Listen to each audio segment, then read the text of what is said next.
Hey everybody, it's Safi and Marco. Dish Out on Movies, the only movie review show on YouTube to review movies in terms of food. And I don't know why I just laughed just then, but it just came out. I was like, but like, yeah, I don't know. So I am here today to review The White Lotus Season 1. This is a show that I never intended on watching. It's a show that, to be honest, it sounded like a Ryan Murphy type of show.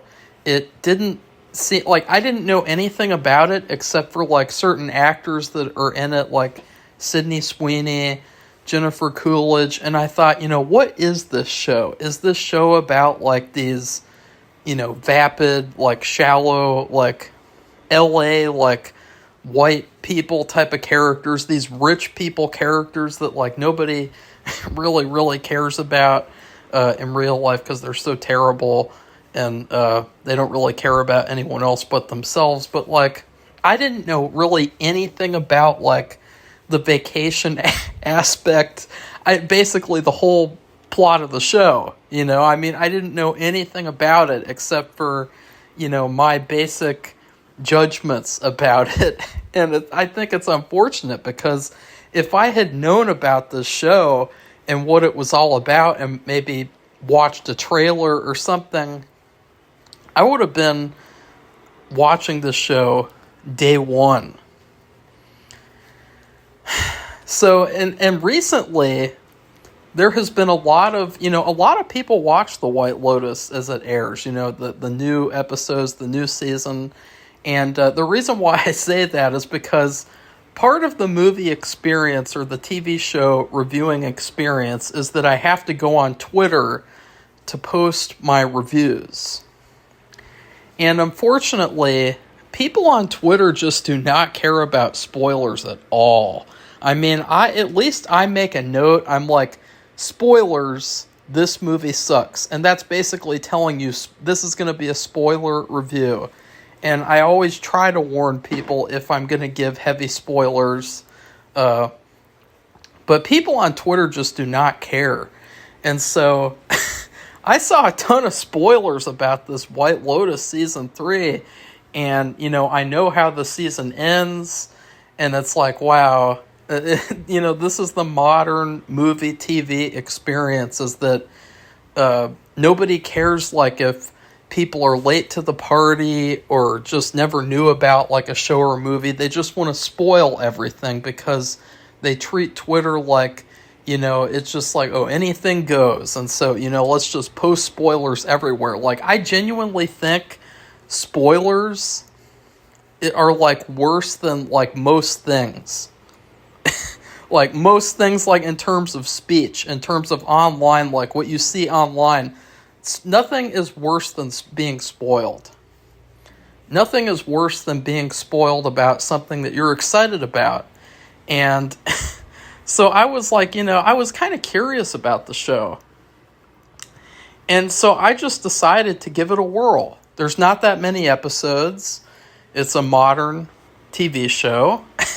And I was like, okay, let's give season 1 a whirl. Because I didn't know about this originally either. The guy who wrote, directed, and acted in School of Rock, this is his show, The White Lotus. And that would have been another selling point for me, by the way. Like, I would have been so excited for the show originally when it came out. So I'm so glad that, anyways, that I finally found the show my own way. And that I finally started it, and I finally got to experience what was The White Lotus Season 1. Now, this show, I'm not going to actually get into the characters too much because I want to save that for the character ranking. I want to go more into like my experience with the show, the big picture, the plot structure, the character arcs, kinda, and just talk about overall. This had a great first episode. The first episode and the third episode were probably my favorite out of all of them. I thought that the first episode set the show up perfectly to where they introduce you so well into this world. They do it so gently, with like putting you into the shoes of like this new like employee at this hotel, this tropical Hawaiian hotel, this beautiful hotel that probably not a lot of people can afford to go to. And just, I thought it was so well done, the first episode, and then a character is going to die. One character is going to die. And from the first 10 minutes, you think it's going to be this one character. And so you're watching the show thinking that you're basically watching a long tragedy, a tragedy waiting to happen. And there's a huge, or not huge, but there's a big cast of characters, of main characters. So that's another thing about the show that I thought it did pretty well, was balancing all these different characters. It's just so good because, like, I was thinking, like, if, I wrote a vacation movie last year, it wasn't that great. It was basically, it feels like, looking back, like a collage of ideas, because I was like, this is so hard. Like, how do you write a vacation movie, like, where these characters are just at a hotel, and this is how you do it for this show. This is how you do that movie. And it just, the way that he came up with all these different scenarios and things to happen in this little hotel on this little island, it was so genius, and it was such a great idea. You know what it really reminded me of? It reminded me of Twin Peaks. It reminded me a lot of, what if Twin Peaks only took place at the Great Northern, and there was no horror or mystery until like the very, very end, because the character has to die at the end, because they show that at the beginning. So I would say that, like, if you like Twin Peaks, you would like this show a lot. I would also say it kind of reminded me of Californication, which is like my favorite show besides Being Human, US version. So I was so shocked at how much I enjoyed this first episode and how much I got into the show. It had a great balance of like real drama and comedy. And that's something that I think that, talking about School of Rock, that's something that I think that School of Rock did really well, is that it had this really satisfying balance of comedy and drama, where there's not too much drama to where it feels like it's kind of like, ugh, and it's kind of like a wet blanket or something. And then there's not too much comedy to where it feels kind of one-dimensional and shallow. There's like a perfect balance, and I fell in love with this show from the very first episode. And then as the season went on, well, I mean, it wasn't really a season, but, to be fair, the show takes place in the time span of a week, and there are 6 episodes, so that is about a week. So, I mean, I would say that it kind of, the second episode was where I was kind of like, ugh, okay, that wasn't as good as the first one, but because in the second episode, I remember very vividly that they started off by talking about a lot of things that happened off screen. And that's like a pet peeve of mine when it comes to TV shows. It's like, you show, don't tell. And I feel like sometimes when shows are kind of lazy, or when they don't have a budget or whatever, they basically just are like, okay, let's just say what happened on camera and move on. And I didn't like that about the second episode. But the thing that I loved was how, just like with Californication, the show puts you into so many surprising situations. Very surprising, very shocking.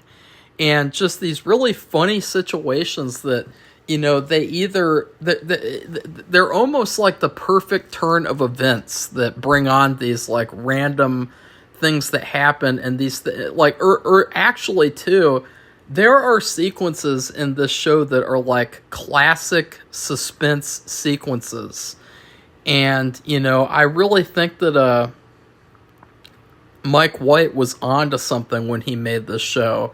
However, now after I have said a lot of good things about this show, because believe me, I loved the show. I loved basically almost all the characters, except for one or two who I really didn't like at all.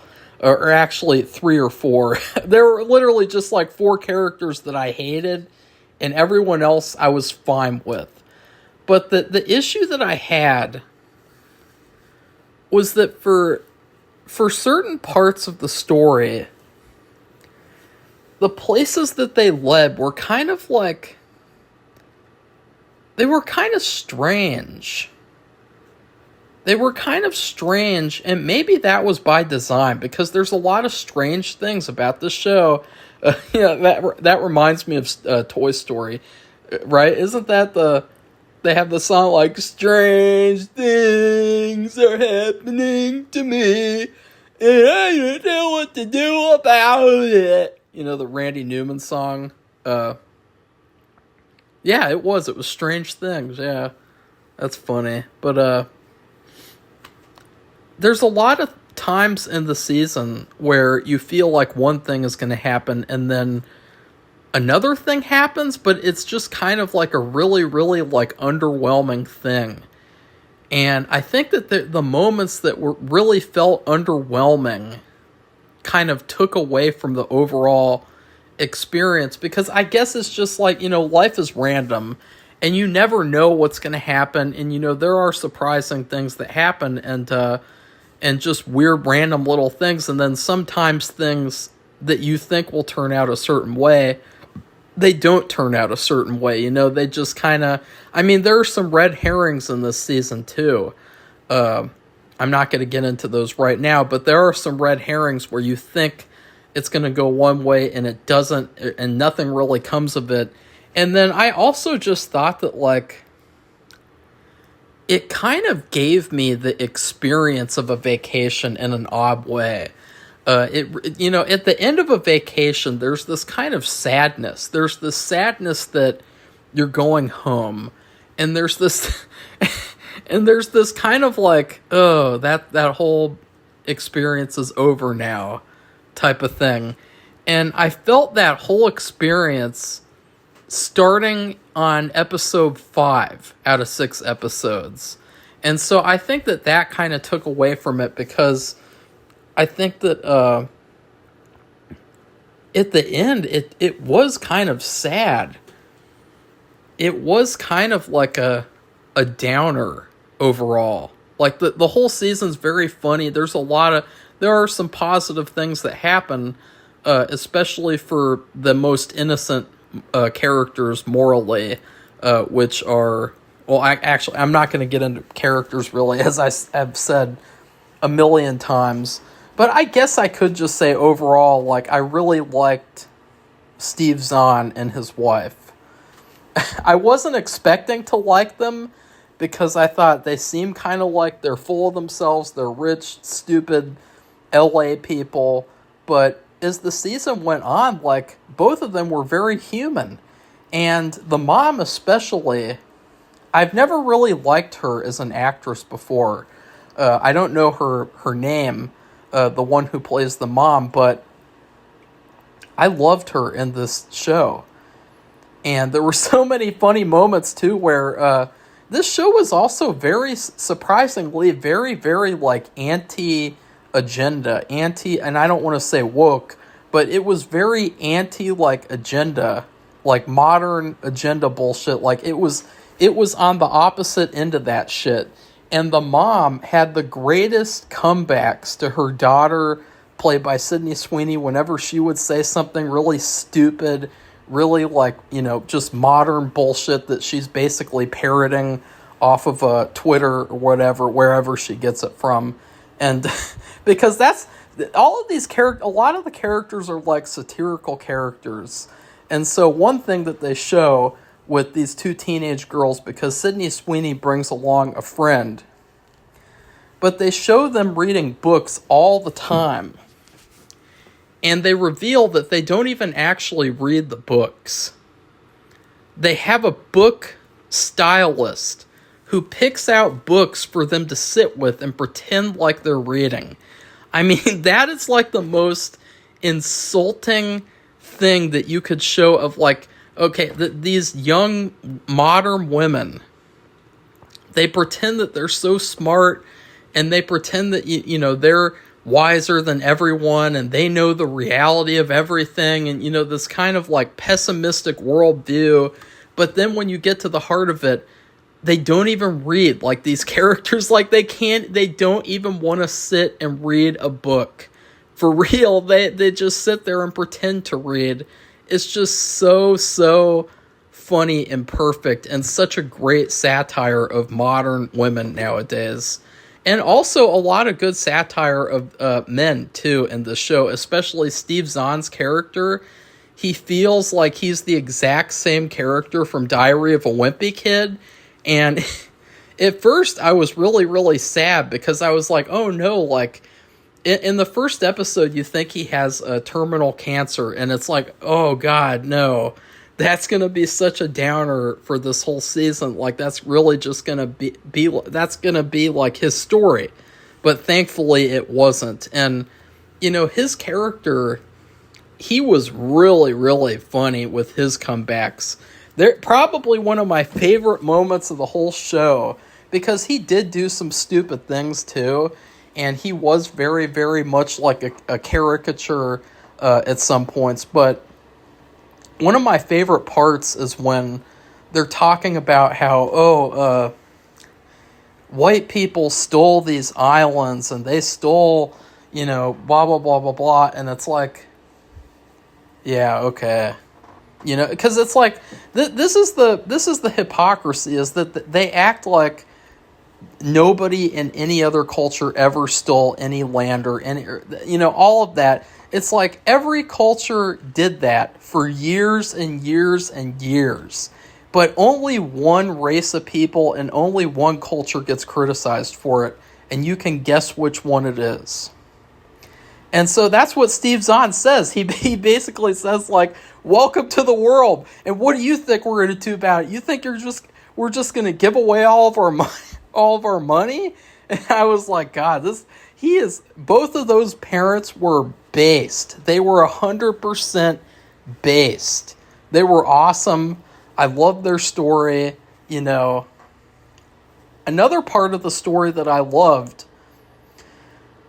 was the rivalry between the hotel manager Armand and who is the guy who is essentially the main character, which is I think Shane, and he is this rich, spoiled mama's boy douchebag who has just gotten married to Alexandria Daddario. And their whole story I really liked too, but I really loved the rivalry between him and Armand. This is the part where I think that the story kind of failed. And I'm not going to give too much away because I would really encourage people to watch this show. But later on in the season, there's this thing that happens that I thought was very predictable, where Armand gets caught in a situation by Shane. And after that, Shane is just walking towards the camera like, you're going down. You're going fucking down. And I thought, oh shit, like, this is going to be an intense rivalry. Or this is going to be like a really intense, like, blackmail scenario where you're going to really feel... Because, I mean, I think that obviously Armand is the best character on the show. I mean, he welcomes you into the show, and it's so funny because he starts off the show by saying, like, hotel workers, we gotta be like these certain types of Japanese performers who are just very, very impersonal, and we don't get to know the guests. We just help them and kind of pretend that we're there, and our presence isn't even really known. But that's what they like about it. That's what these rich people like about it. And he was also like, rich people are like babies. They are like grown up children, and we got to treat them like children. He was the greatest. But he did do some things that I didn't like as well. All the characters on this show were flawed. And so I could say that, that's actually a positive thing, though, because I love it when characters are flawed, and I love it when, I don't really like these characters that are just painted as like 100% perfect, because nobody is perfect. Like, that's why I didn't like Kim in Better Call Saul as the years went on, is because no matter how many horrible things she did, the show would paint her as like this perfect little angel, and she doesn't do anything wrong. And even if she does, she can cry on a bus about it, so that's okay.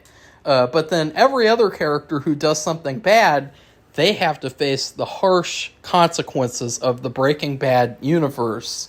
Where was I getting with this?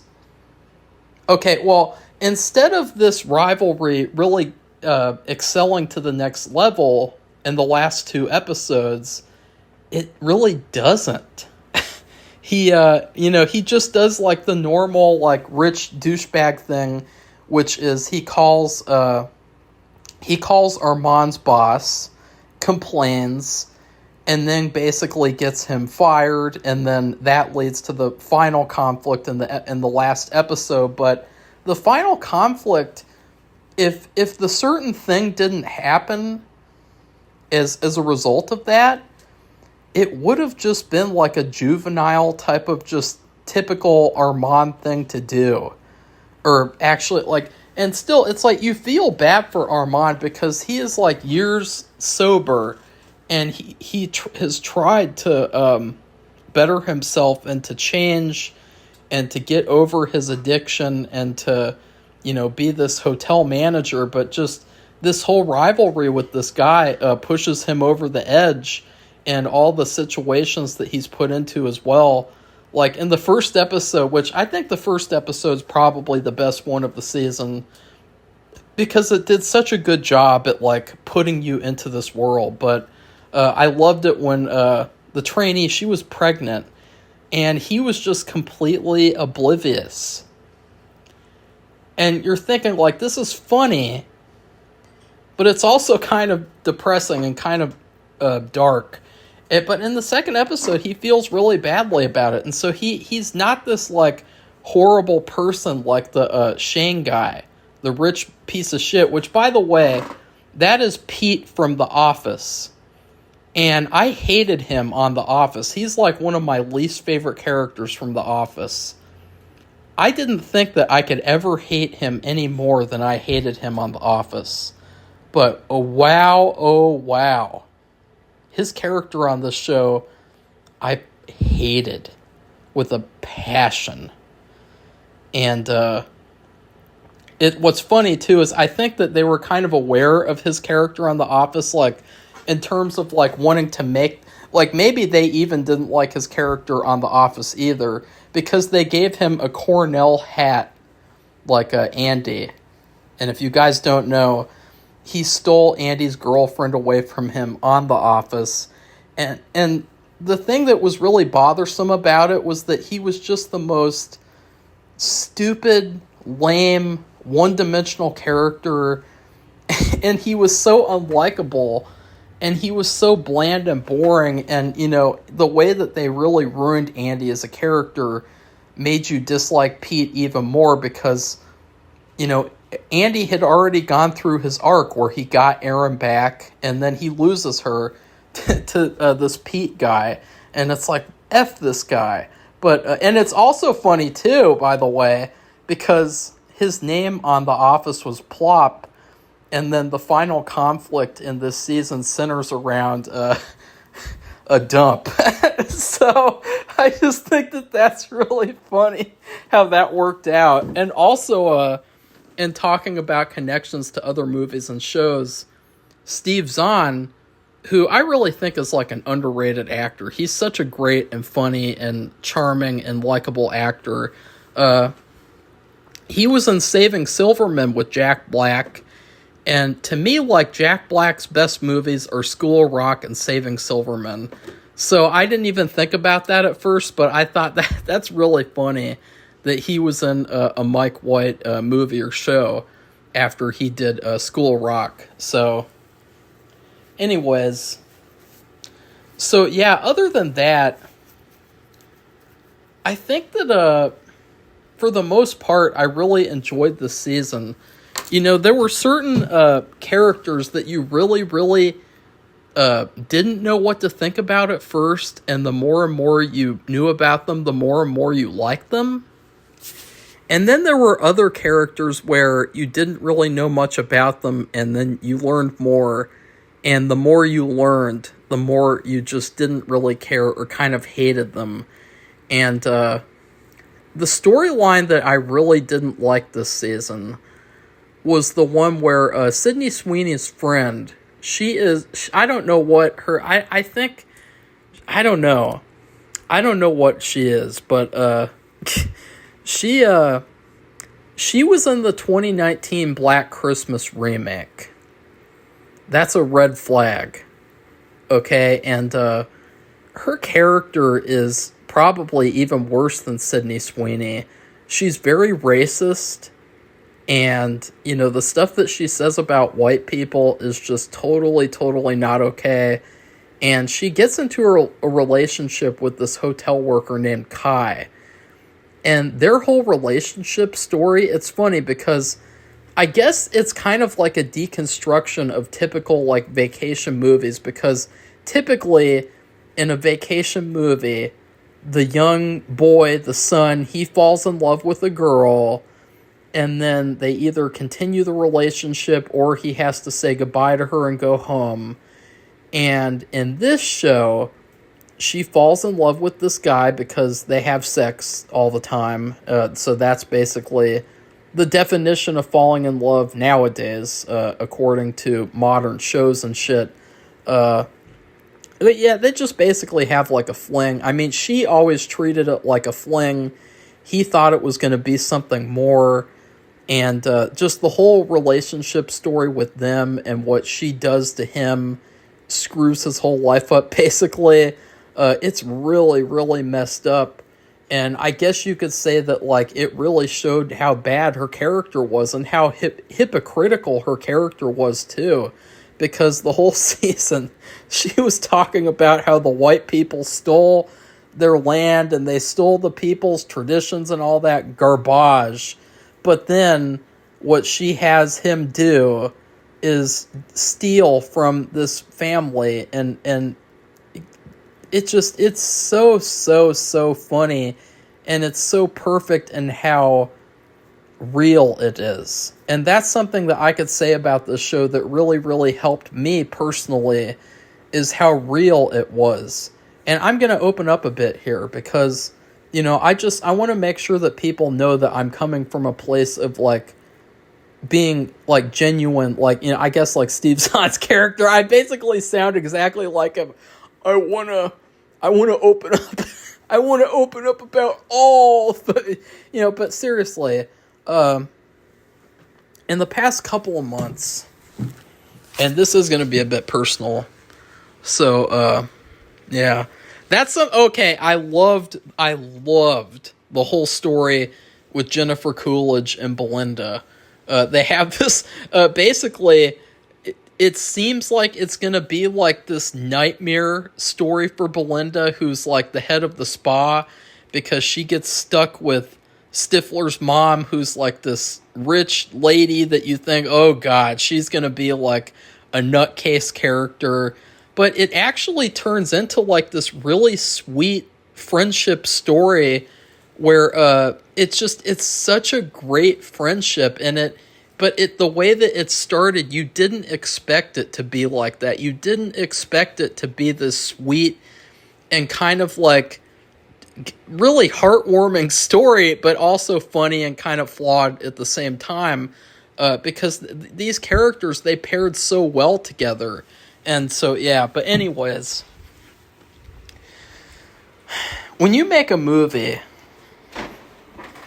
or a show or anything, it's hard because the people who are in movies or shows, they have to, when you act, you have to kind of like,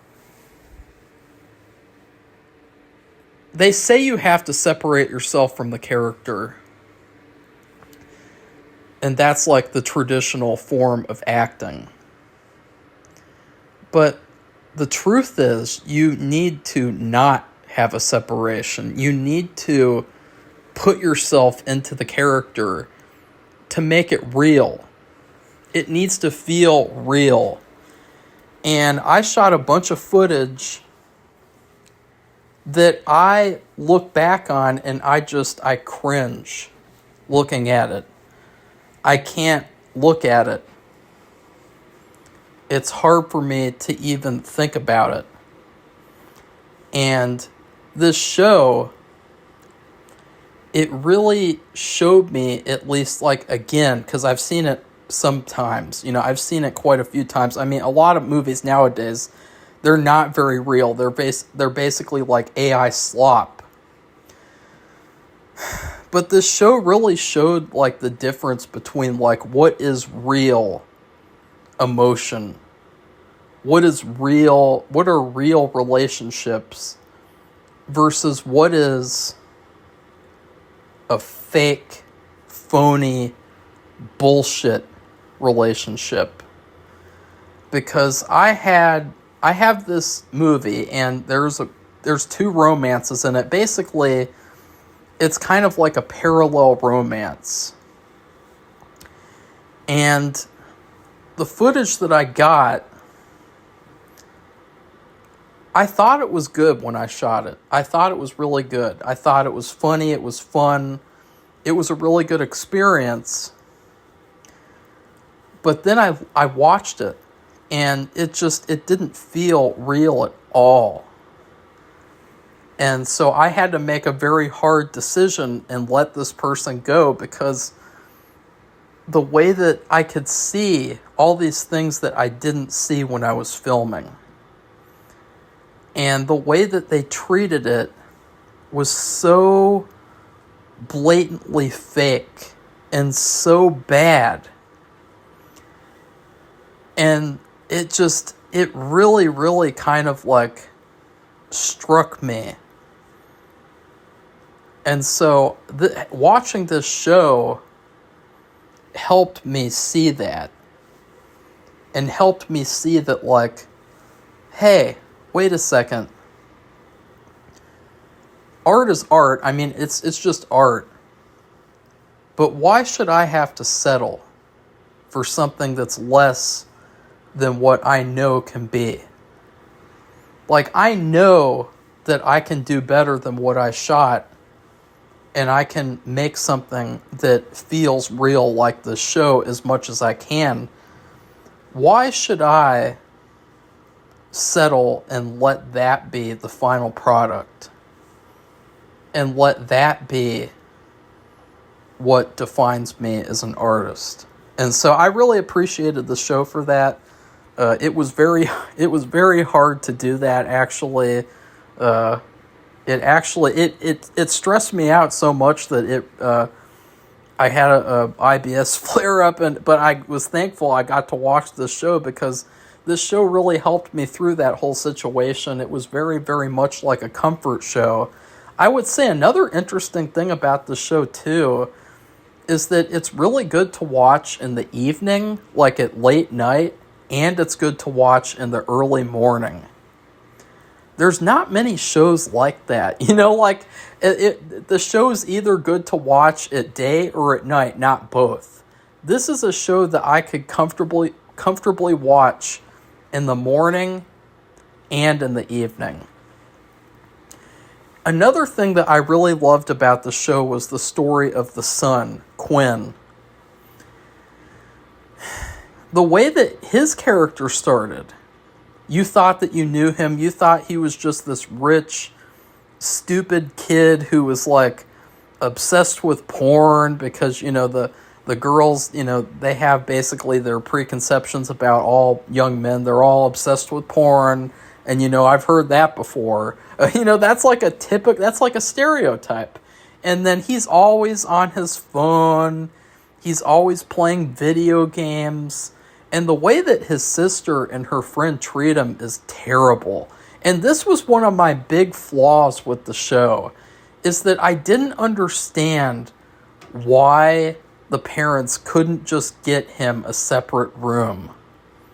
Like, they have all this money. The dad spent $75,000 for multiple bracelets, on each bracelet for his wife. They have a lot of money. They're not short on cash. They ordered a brand new phone in the middle of their vacation to where it would get there in a week at home. It would get it home within a week. And they couldn't even get him his own room, or get the sister and her friend their own room. So what these girls do is they force him to sleep in the kitchen. And eventually the mom says no, and he's not comfortable in there either. So he goes and he sleeps on the beach for the majority of the season. And by the way, I am surprised that he never got caught and that he never got in trouble for sleeping on the beach. Because I thought, there were some kind of missed opportunities for like character interactions. I thought it could have been really interesting for his character to either come in contact with Alexandria Daddario's character or Armand. Because as you go, Armand is gay, and he is very much like a manonizer. He is very much like, he's like a Frank Booth from Blue Velvet. Oh, fuck anything that moves, And so I thought this would be a really interesting situation here where he could get involved with Quinn. Not like romantically or anything like that, but just as characters, like talking, maybe develop a friendship or something. And then him and Alexandria Daddario's character, she is a sad character because she is just a complete carpet. Everyone just walks over her through the whole season, and you're just waiting. You're waiting for her to get her voice and to finally stand up for herself. And thankfully she does. Spoilers. But her and Quinn were both very much like outcasts. And I was really hoping that they would get to interact because I thought that it would have been interesting. But actually she didn't like him either. She said, all he does is look at my boobs.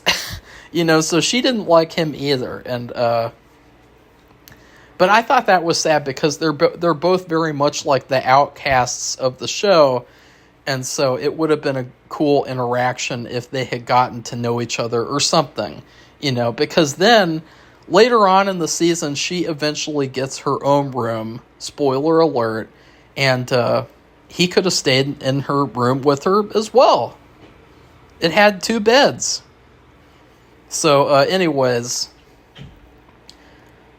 I don't know what else to say about the season without just getting into, like, my character ranking. That's kind of the weird kind of line that you blur with TV shows is, like, reviewing the show without, like, ranking the characters is kind of hard because you can just basically go through all the characters, which I usually do when I review a movie. I just go through all the characters in a list.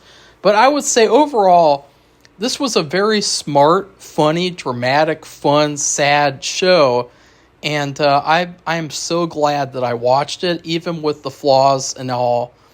I would say that the finale was kind of lackluster. I would say that the season 2 finale is probably gonna be the one that where I'm like, is this show good or not? Because I already know what happens in the season 3 finale because people on Twitter spoiled it.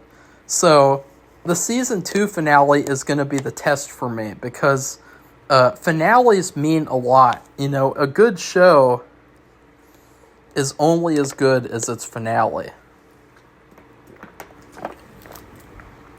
So, in terms of food, we recently got this very good ice cream called Perry's Ice Cream. It is it's called Banana Graham. So it's got like banana flavor with I think caramel swirls and also like graham cracker pieces, like these big chunks of what is essentially like graham cracker crust that's raw. And I didn't know what to expect about this ice cream, but it is probably some of the best ice cream I've ever had. It's perfect. It's creamy. It's not artificial. The banana flavor is really good. It's not too rich. It's not too sugary. And the graham cracker chunks are incredible. So it's just like the show. I misjudged the show, and I misjudged the ice cream as well. Now, I would say I think that the ice cream would be better if it had chunks of banana in it as well. Because other than the big chunks of graham cracker, the ice cream is kind of lackluster, kind of. And so, because it's like, it's just the flavor. When I eat ice cream, I like to eat chunks of things in the ice cream. Like, I usually get mint chocolate chip, or I get Moose Tracks, or something where there's like chunks in the ice cream. And so, but overall, this show was a really good show, and I can't wait to watch season 2. And tomorrow, which is probably going to be Sunday or Monday, I will be ranking all the characters from season 1.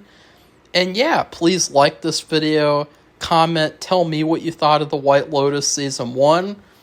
And then please subscribe to our channel if you'd like to see more honest reviews. Goodbye, everybody. See you soon. Hey, everybody. This is Safi and Marco Dish Out on Movies, the only movie review show on YouTube to review movies in terms of food. It's just Marco here once again, and I have a very interesting pitch idea.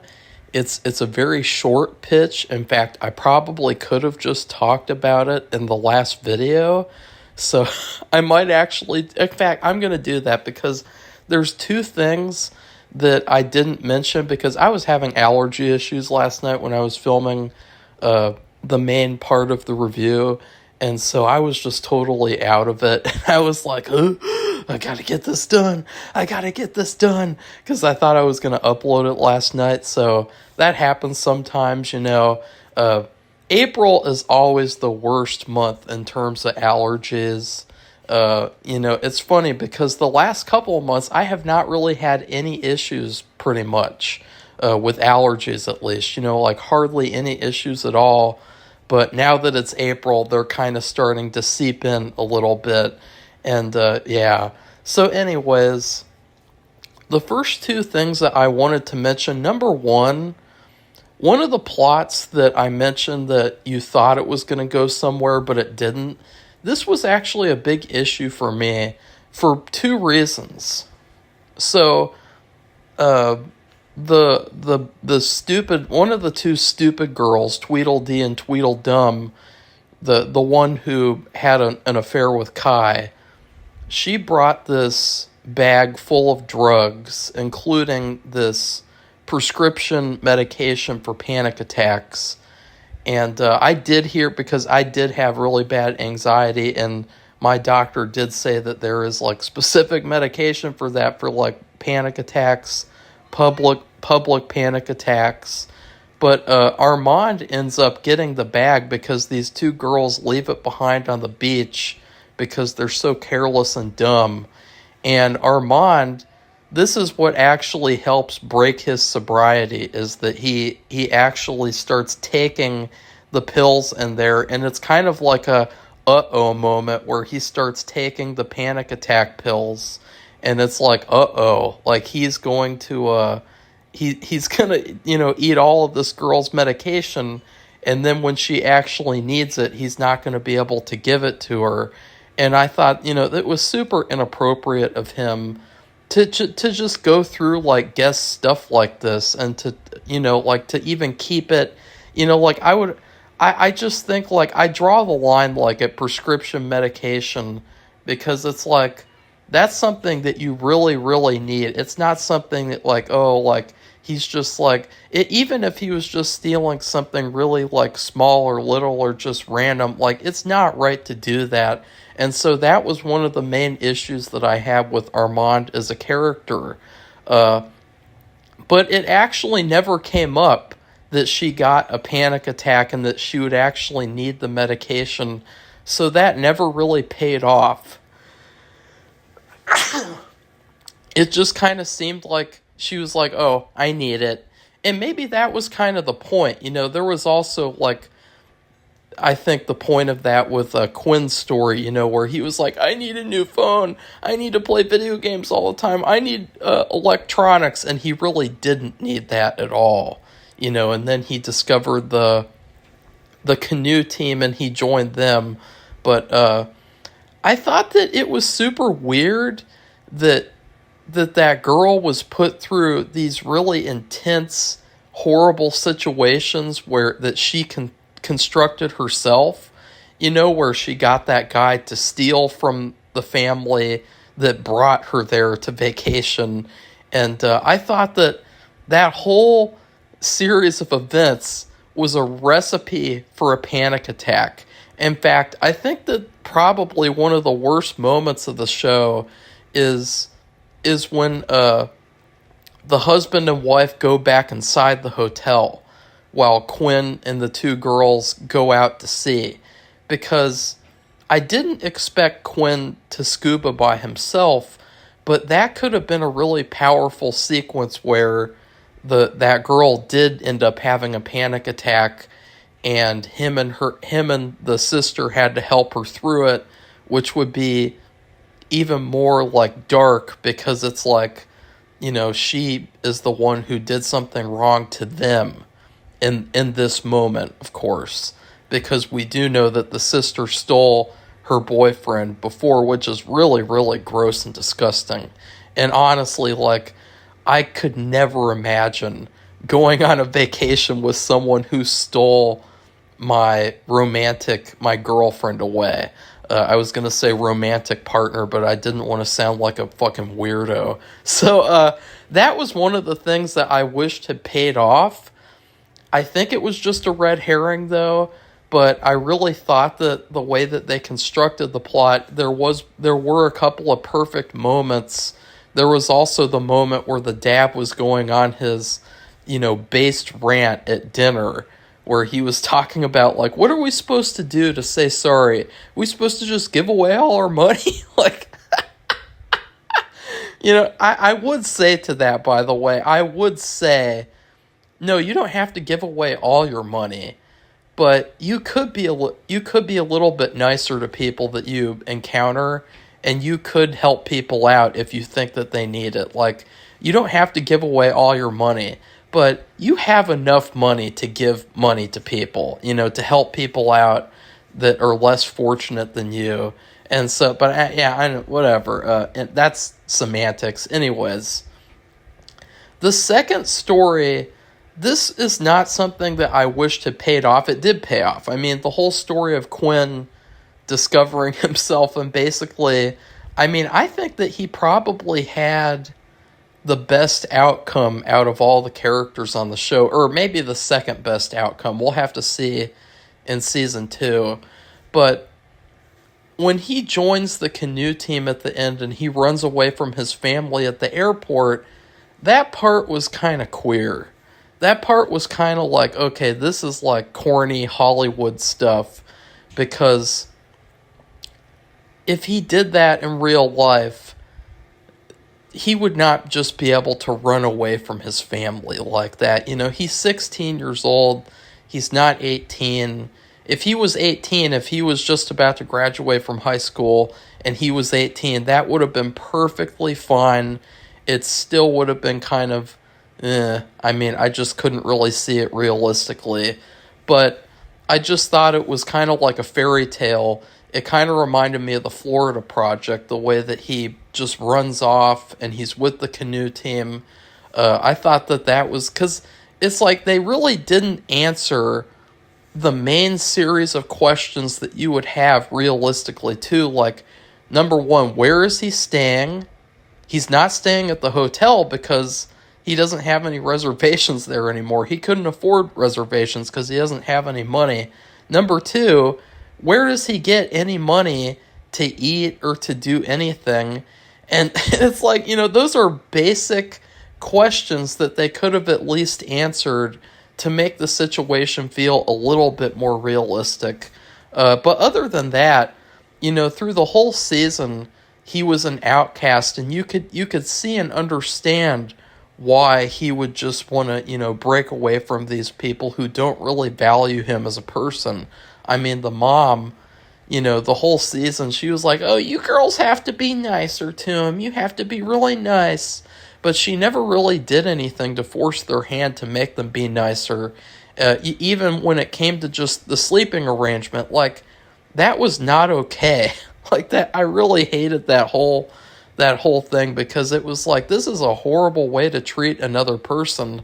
And it really showed the hypocrisies of those young women characters, the way that they, you know, they go on and on and on about oppressed people and, you know, social justice bullshit, but then when it comes to their own brother, they won't even let him, like, sleep in the same room as them, because they have this stereotype version of him that they've made up for themselves.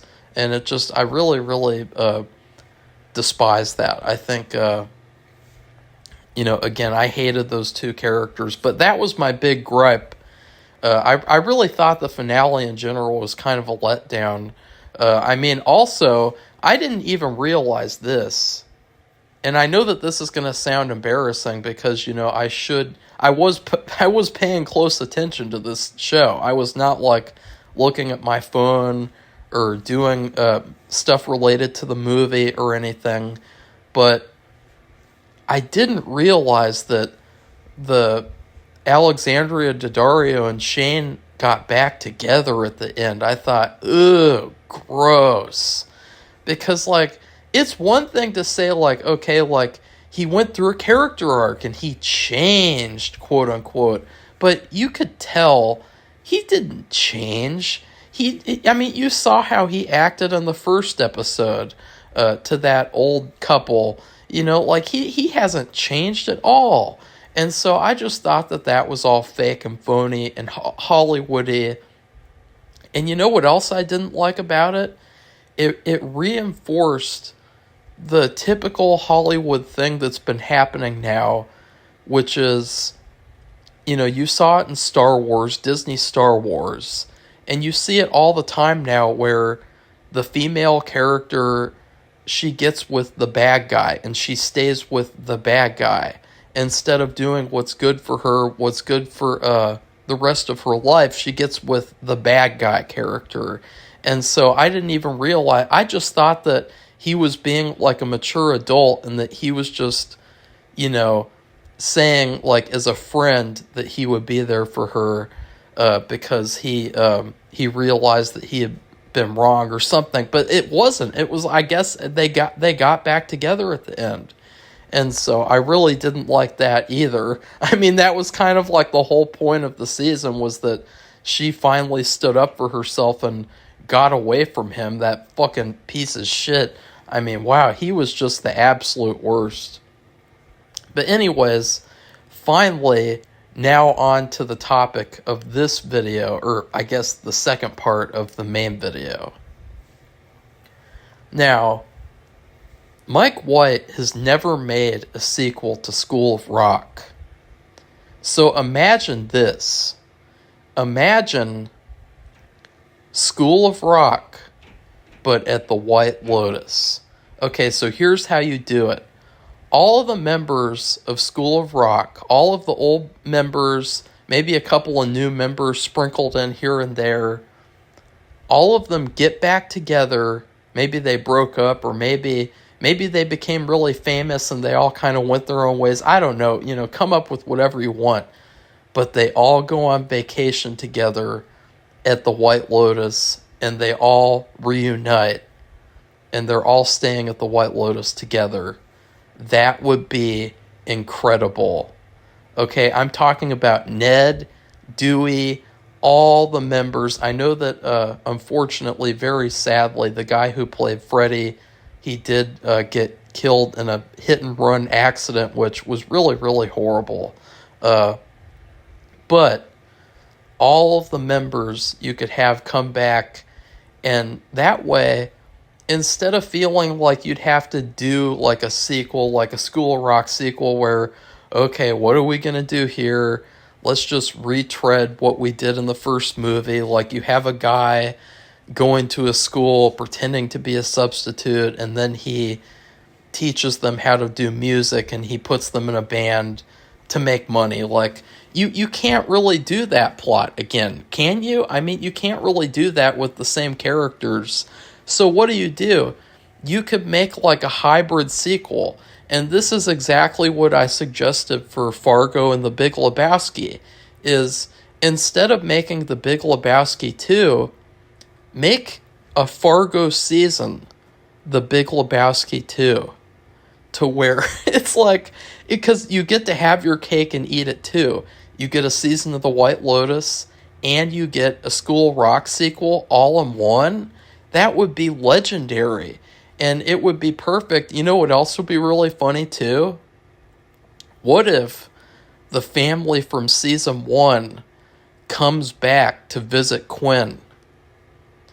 And what if you have Steve Zahn and Jack Black reunite with each other?